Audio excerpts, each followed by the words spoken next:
개혁신당까지 갔어요. 기본부장은 누가 있는 북한의 거리가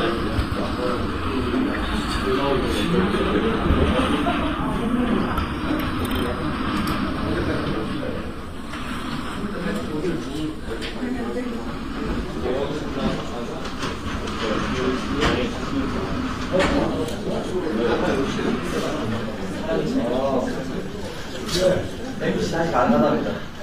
여기 아니 의원을 하시겠어.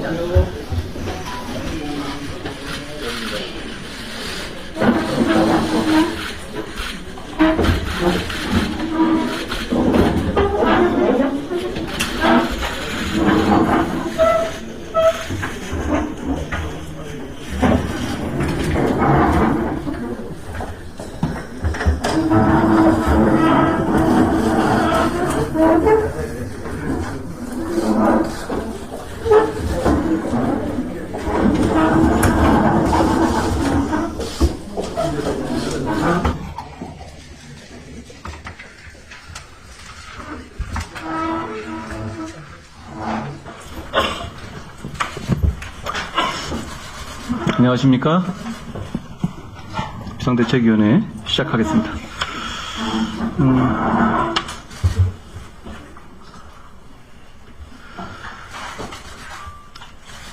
우리 공천 작업이 지금 진행되고 있죠. 공관위에서 최선을 다해 주시는 것에 대해서 당을 대표해서 감사하다는 말씀을 드립니다. 우리 공천이 다른 당에 비해서 유례 없이 비교적 조용하고 잡음 없이 진행되고 있고, 오히려 그것 때문에 감동이 없다라는 소위 억가를 하시는 분도 있으신데요.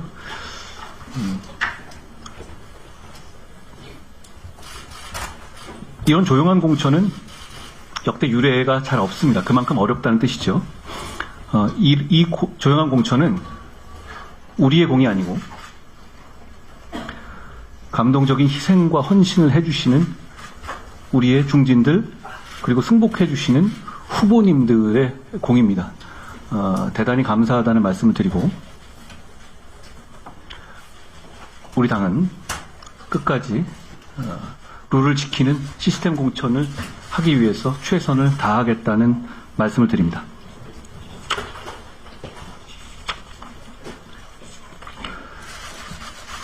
자꾸 반복해서 말씀드리는데요.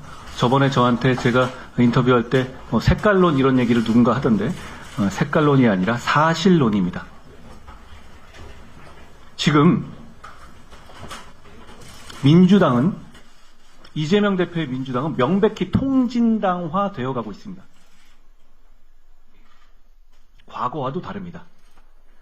지금 지난 총선에서 역시 더불어민주당은 비례위성정당을 연합해서 운영했잖아요. 여러분 기억하십니까? 그때 통진당 계열은 거기 포함됐습니까? 됐었나요? 그렇지 않았습니다. 민주당, 당시 민주당에서조차도 통진당 계열을 그 자기들 민주당 계열의 위성정당에 포함시키는 것은 선을 넘은 거다 라고 판단해서 그 부분을 배제했던 것으로 저는 기억합니다. 그런데 지금은 어떻습니까? 아예 몇 석 이렇게 구체적으로 비례석을 나눠주고, 나아가서 울산 북구 등 이길 수 있는 지역에 대해서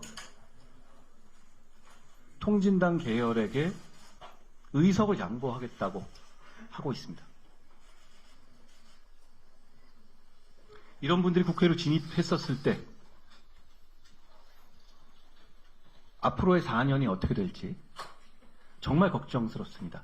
4년은 짧은 시간이지만 생각보다 긴 시간입니다. 나라를 망치고 국민의 삶을 파괴하기에는 충분한 시간입니다. 저는 우리 국민의힘 구성원에게 강력하게 당부드립니다. 지금 국민들께서 우리를 지지하는 것은 우리가 잘하고 이뻐서가 아닙니다.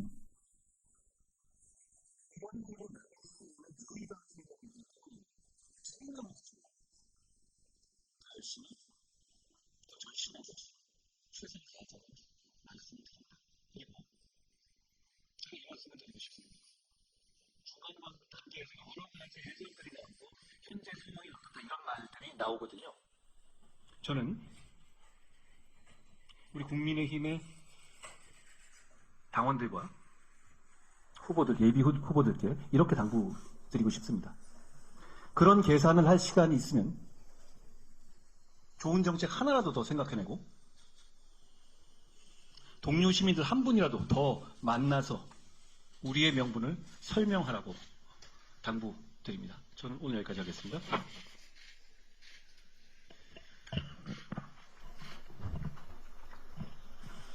민주당에서 의대 정원 확대와 관련해 음모론을 또다시 들고 나왔습니다. 정부가 2,000명 정원 계획으로 의사들의 과격 반응을 유도한 후 이를 진압하여 총선 지지율을 끌어올리려 한다는 주장입니다. 음모론자의 눈에는 모든 것이 음모로 보이는지 정부가 국민의 건강과 생명을 앞에 두고 어떤 정치적 계산을 한다는 생각은 황당하기 그지없습니다. 정부와 여당은 의료 현장의 혼란으로 매일 가슴이 타들어가는 심정이라 지지율을 돌아볼 여유가 없습니다. 민주당이 엉성하기 그지없는 음모론을 연일 주장하는 것은 친명행제 비명행사 공천으로부터 국민의 시선을 돌리려는 의도로밖에 보이지 않습니다. 자신과 친명계의 위기를 막기 위해서라면 국가의 위기를 더 심화시켜도 좋다는 태도입니다. 괴담과 가짜뉴스에 뿌리를 둔 음모론은 자극적인 내용을 바탕으로 사회에 비이성적 공포와 정오를 심고 급기야 사회 갈등을 유발합니다. 주장하는 쪽에 당장 정치적 이익을 가져줄지 몰라도 결과적으로 우리 민주주의를 병들게 합니다. 그럼에도 민주당은 일각에서는 시중에서는 이런 말이 있다며 이슈가 있을 때마다 새로운 음모론을 들고 나옵니다. 작년에는 수산업자들의 호소에도 아랑곳하지 않고 오염수 괴담을 유포하여 정부를 비난했습니다. 올해 초 정초부터 정부가 선거를 앞두고 북한의 도발을 유도한다는 북풍 음모론을 펼쳤습니다. 광우병, 천안함, 사드 등 민주당은 허위로 밝혀진 음모론에 대해 사과하거나 책임지는 모습을 보인 적은 없습니다. 오히려 음모론 설판에 앞장선 사람들을 당 혁신위원장으로 임명하려 하거나 최근 총선 인재로 영입하는 등 당의 전투력으로 삼고 있습니다. 이 정도면 음모론을 일상적인 정치적 도구로 생각하는 것이 틀림없어 보입니다. 양치기 소년 효과에 따라 민주당식 음모론에 대한 국민의 관심은 날이 갈수록 떨어지고 있습니다. 그럼에도 민주당이 부족한 창의력 때문에 음모론 외에 다른 정치 방식을 찾지 못하는 모습이 안쓰러울 뿐입니다. 무책임한 음모론으로 당내 갈등을 봉합할 수도 없고 민심을 얻을 수도 없다는 것을 명심해 주시기 바랍니다. 미국, 일본, 대만의 정시가 사상 최고치를 경신한 반면 우리 정시는 제자리 걸음 수준이라 국내 주식 투자자들이 많이 답답해하고 있습니다. 미국, 일본, 대만에는 있고 우리에게는 없는 것이 무엇인지 정확하게 진단해야 그 해결책도 찾을 수 있을 것입니다. 미국, 일본, 대만 정시의 성장 비결은 빅테크 육성, 규제 합리화, 주주 친화 정책이라는 세 가지 키워드로 요약됩니다. 먼저 미국은 자국의 빅테크 기업을 국가 전략 차원에서 지원하고 있고 탄탄한 소부장 생태계를 갖춘 일본과 파들이 강자인 대만은 끈끈한 반도체 동맹을 맺었습니다. 규제 여부도 기업 경쟁력과 주식시장에 큰 영향을 미칩니다. 대만은 빅테크 산업의 성장을 촉진하기 위해 외국의 규제 선례를 따르지 않고 있으며 미국도 EU보다는 규제 강도를 낮춘 상태입니다. 이는 정부의 빅테크 출퇴로 인해 엄청난 시총이 증발해버린 중국 정시와는 선명히 대비됩니다. 그리고 일본의 상장기업 주주 환원율은 109%, 미국 84%, 대만 50%로 27%에 불과한 우리보다 훨씬 높다는 점도 눈여겨봐야 할 것입니다. 우리가 질기디 질긴 코리아 디스카운트를 끊어내려면 이런 차이점을 참고해 다방면으로 구조적 노력을 기울여야 합니다. 우선 기술 패권 전쟁과 AI 시대에 맞는 새로운 반도체 산업 육성 전략을 실행할 필요가 있습니다. 네덜란드와의 반도체 동맹 구축을 조속히 현실화해야 하며 미국의 빅테크 기업과의 전략적 제휴도 국가적 차원에서 강화해야 합니다. 아울러 국내 기업들은 본격적인 주주 환원 시대를 열어야 합니다. 이번 기업 밸류 프로그램을 통해서 한국 증시가 근본적으로 체질을 개선할 수 있도록 정부와 기업 모두 다각도의 노력이 필요합니다. 규제 도입에 대해서는 신중해야 합니다. 플랫폼법 등 국내외에서 민감하게 받아들이는 사안은 규제의 필요성만 강조할 것이 아니라 통상마찰, 산업 육성 등 다차원적인 검토를 거쳐 솔로몬의 해법에 이르는 노력이 진행되어야 합니다. 우리 국민의힘은 주식시장을 성장시켜 국민들께 국가 경제 규모에 맞는 자산 형성 계획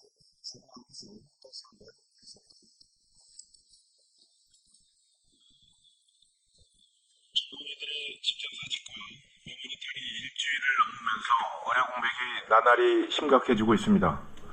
무엇보다 환자들의 피해가 속출하고 있습니다. 상급 종합병원의 수술은 절반 정도로 줄었고 암 환자 수술이나 항암 치료도 연기되고 있습니다. 응급실 운영을 축소하면서 응급 환자들은 치료받을 병원을 찾지 못해 구급차에 실려 뺑뺑이를 도는 안타까운 상황이 계속 벌어지고 있습니다. 또한 환자들이 몰린 2차 종합병원은 과부하를 호소하고 있고 현장을 지키는 의료진들은 전공의들의 몫까지 감당하느라 지쳐가고 있습니다. 설상가상으로 의대 졸업 후 수련을 앞둔 인턴들은 임용 포기서를 내며 전공의 집단행동에 동참하고 있고 전공의 과정 후 병원에서 세부 전공을 배우는 전임의 상당수도 병원을 떠나려고 하고 있습니다. 이런 상황에서 대학병원과 의과대학 소속 교수들이 현장을 지키며 적극적으로 중재자 역할을 하겠다고 나선 것은 참으로 반가운 일입니다. 환자의 생명과 건강을 볼모로 한 싸움에서 어느 누구도 승자가 될 수 없습니다. 오로지 패자만 있을 뿐입니다. 그 어떤 명분도 국민의 생명을 우선할 수 없기 때문입니다. 파국으로 치닫는 일만은 막아야 합니다. 이번 주가 사태 해결의 골든타임입니다. 정부와의 소통 창구가 열려있는 만큼 대화로 풀어나길 바라겠습니다. 전공의들은 집단행동을 중단하고 의료 현장에서 환자의 생명을 지켜주기 바라고 정부는 법과 원칙을 준수하면서도 의료진과의 대화에 더욱 적극적으로 나서며 접점을 찾는 노력을 계속 기울여 주실 것을 당부드립니다. 김혜지 의원님. 구자룡 비대위원님, 김예지가 발언할 수 있도록 마이크를 켜주었다. 갑자기 놀라셨죠? 이런 것을 바로 화면 해설이라고 합니다. 여러분들은 굉장히 낯서실 것 같은데요. 저 같은 시각장애인을 위해서 화면을 해설해주는 건데요. 저도 이 설명을 듣기 전에는 사실 구 비대위원님께서 저를 도와주시는지 몰랐다가 나중에 설명을 듣고 알게 되었습니다.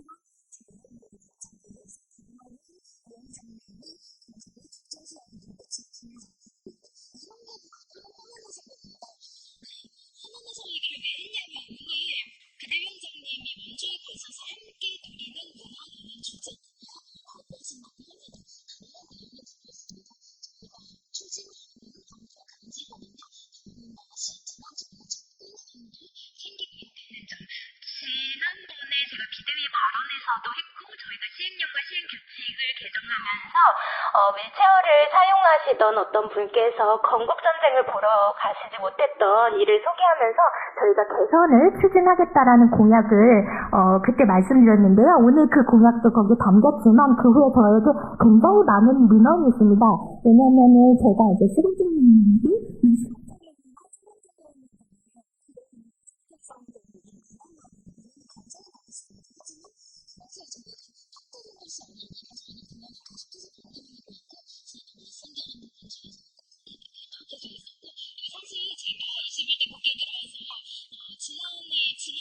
지난번에 저희가 만든 공약에 있었던 것을 한 것보다 없었던 것을 한 게 훨씬 많습니다. 그래서 저희가 공약 외에도 세심하게 각 유형별 그리고 정도별 맞는 또 각각이 필요한 것들 지원이 굉장히 다릅니다. 그런 것들 접근성, 문화를 모두 누구도 빼놓지 않고 누릴 수 있도록 국민의힘은 항상 함께하고 있다는 점 여러분들께 말씀드리고 싶었습니다. 감사합니다.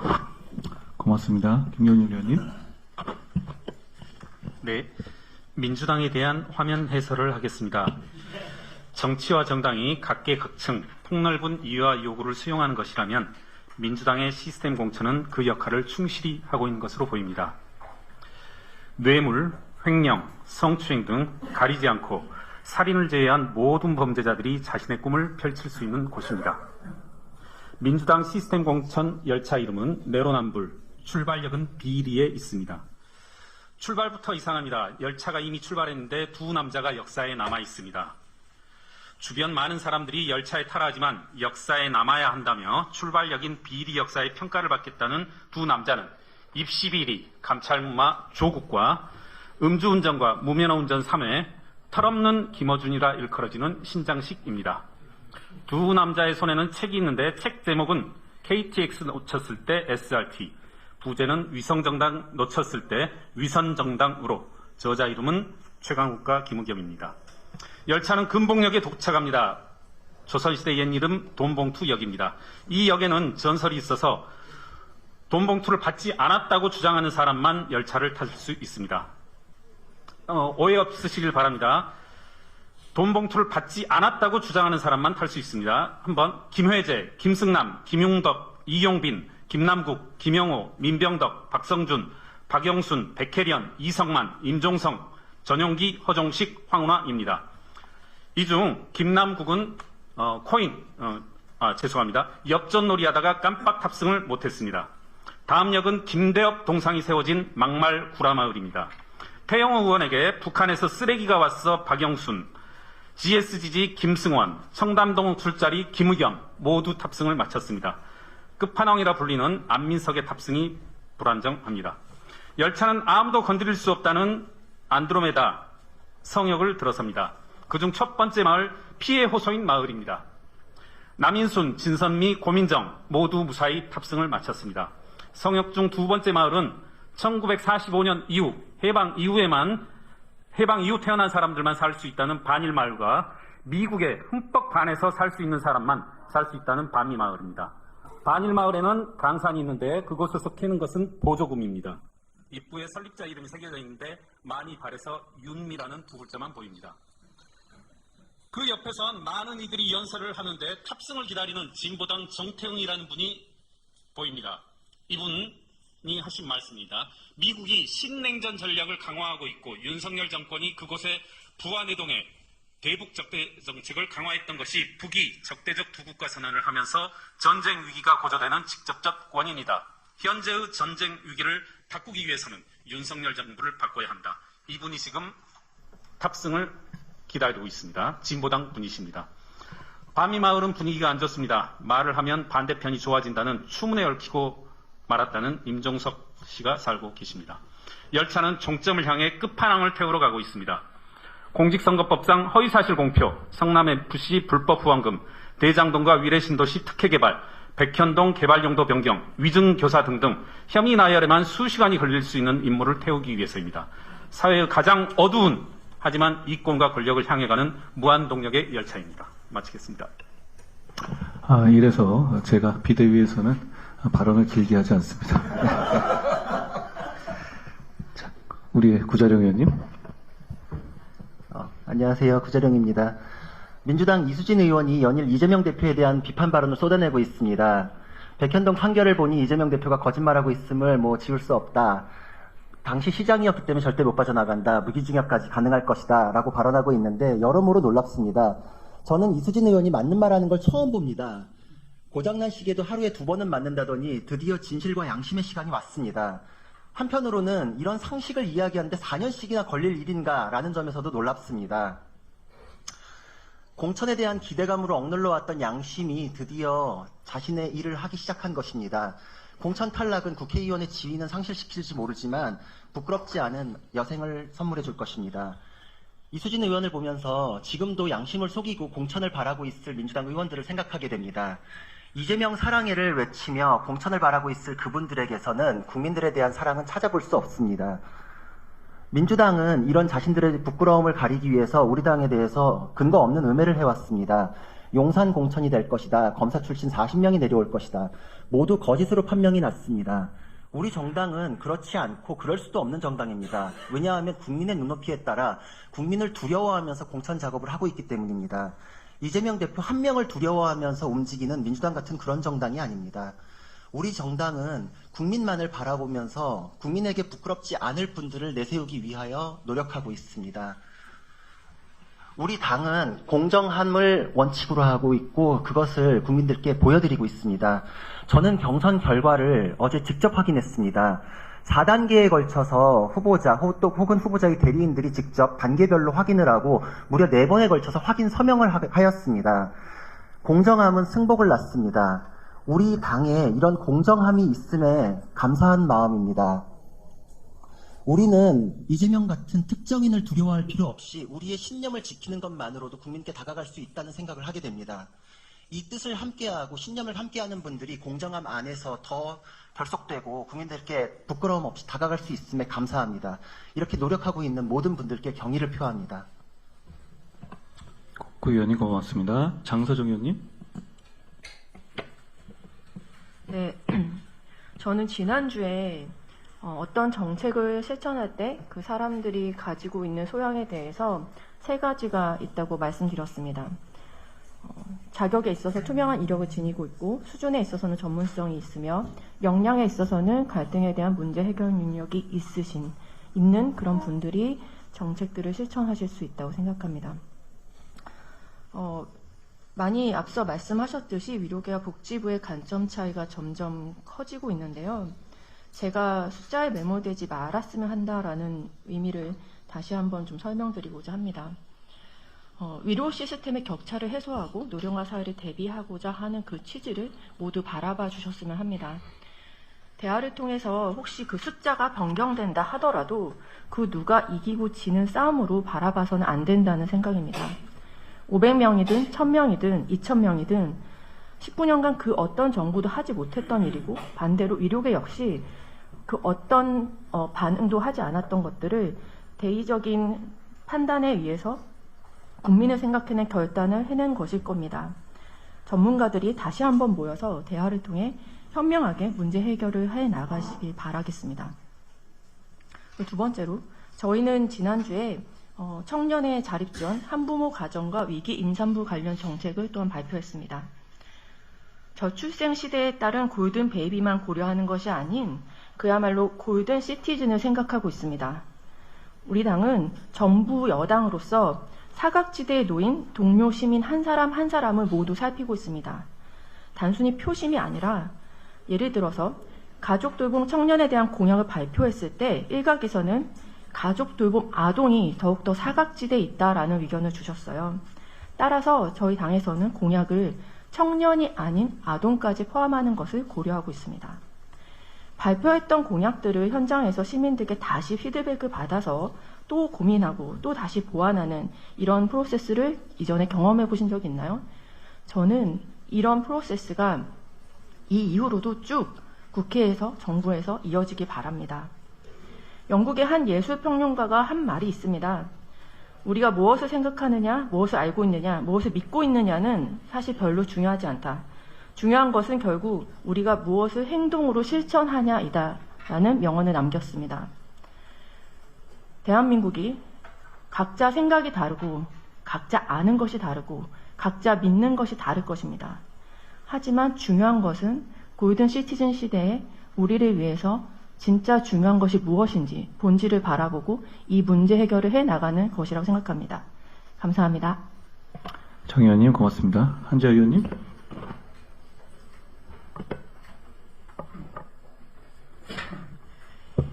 의사 대략 13만 명 중 7%가 안 되는 전공의 사직으로 우리나라는 보건의료 재난경보를 심각 단계로 지난 23일 상향했습니다. 공중보건 위기 시 역할이 중요한 공공의료기관은 전체 5% 정도밖에 안 되어 전공의 이탈로 빚어진 이런 심각한 단계에 극복하는 데 한계가 있을 거라고 전문가들은 얘기하고 있습니다. 이런 부분들을 보면 세계 최고의 보건의료 시스템을 갖췄다고 우리는 자부하지만 아직은 더 발전해야 하고 변화해야 하는 부분들이 많다는 것을 시사합니다. 지금까지 이런 문제점들을 인지하면서도 전공의의 의존적인 대학병원 및 대형병원 체계를 바꾸지 못하고 또 공공의료 체계를 더 견고히 못한 부분에 대해서는 저 또한 죄송한 마음입니다. 이번 정부는 이런 문제점들을 인지하고 이번 필수 의료 패키지의 내용들을 의료계와 논의하고 그 틀을 발표했습니다. 하지만 발표 후 더 협력을 해야 되는 정부와 의료계가 대화 자체를 안 하고 있어 국민들은 불안해하고 있습니다. 그래도 이런 극단적인 상황에서 아주 작지만 희망은 있습니다. 금요일 보건복지부와 의료계는 공개 토론에 나섰고 의대 교수들도 중재하겠다고 나섰습니다. 이런 대화와 중재 노력은 실패를 거듭할지언정 또 서로의 입장을 재확인하더라도 같은 테이블에 앉은 것만도 큰 의미가 있습니다. 3월이 되면 대학병원들도 전공이 없이 응급 중증 환자 치료를 이어가기 어려울 것이라고 얘기하고 있습니다. 더 진정성 있는 대화를 위해 생명이 위독한 응급 중증 환자만큼은 치료에 차질이 없도록 이 분야만큼이라도 의료 공백을 채워주기를 이탈한 전공의들에게 부탁합니다. 그렇다면 국민의 생명을 다루는 소명이 있는 의료계의 얘기들이 정부 그리고 더 나아가 국민들에게 설득력을 가질 수 있을 것이라 생각합니다. 감사합니다. 한 의원님 고맙습니다. 박은식 의원님. 네. 안녕하십니까. 박은식입니다. 제가 출마한 광주 동남을 지역에서 2주 정도 선거운동을 하며 많은 분들을 만났습니다. 응원한다고 말씀해 주시는 분도 많이 만났지만 눈앞에서 이제 명함을 버리거나 심지어 침을 뱉고 가는 분들도 만나기도 했습니다. 그런 일들이야 어느 지역에서건 다 일어나는 일이라 괜찮았습니다.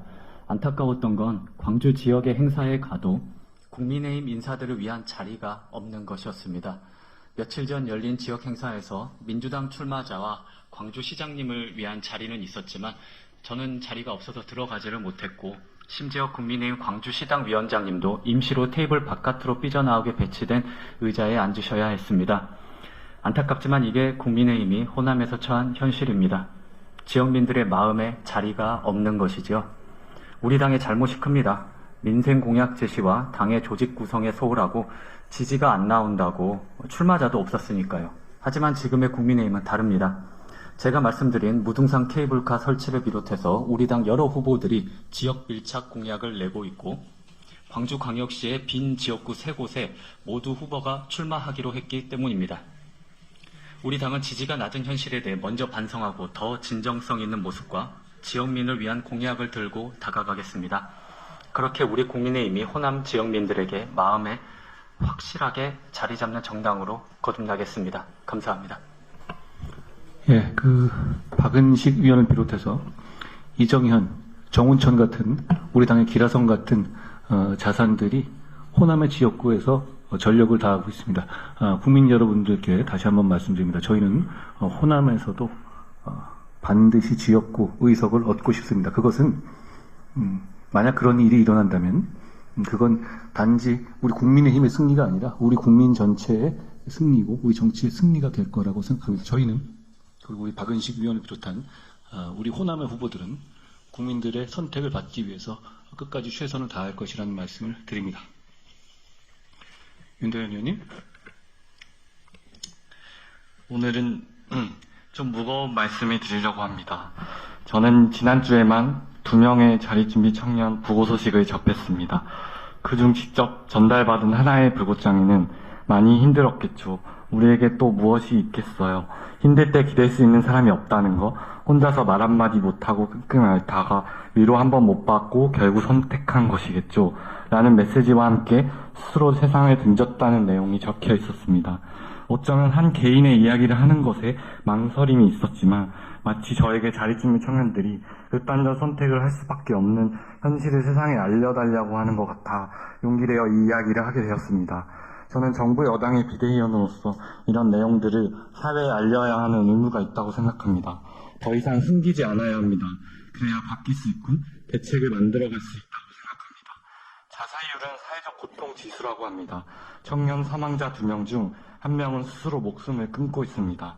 이는 모든 연령층 가운데 가장 높은 수치로 자립준비 청년을 비롯한 이 땅의 청년들이 얼마나 고통을 받고 있는지를 보여주는 정확한 지표라고 생각합니다. 청년 자살률이 계속 증가한다는 사실은 고통받는 청년에 대한 지원 체계가 제대로 마련되어 있지 않다는 사실을 냉정하게 보여줍니다. 저희 국민의힘은 더 이상 청년들이 허망하게 세상에 떠나지 않도록 물질적인 지원뿐 아니라 삶을 살아가는 데 필요한 단단한 지지 체계를 세워나가겠습니다. 주변에 관심을 갖고 함께할 수 있도록 사회적 가족 제도를 꼭 추진하도록 하겠습니다. 이상입니다. 좋은 말씀 고맙습니다. 저희가 더 깊이 새기고 지금 저희가 자립준비 청년에 관한 여러 가지 정책을 준비하고 있잖아요. 그런 일 생기지 않도록 저희가 더 노력해야 할 것 같습니다. 오늘 저희의 공개 회의는 이 정도인데요. 예. 카메라 감독님들 고생하셨습니다. 고맙습니다.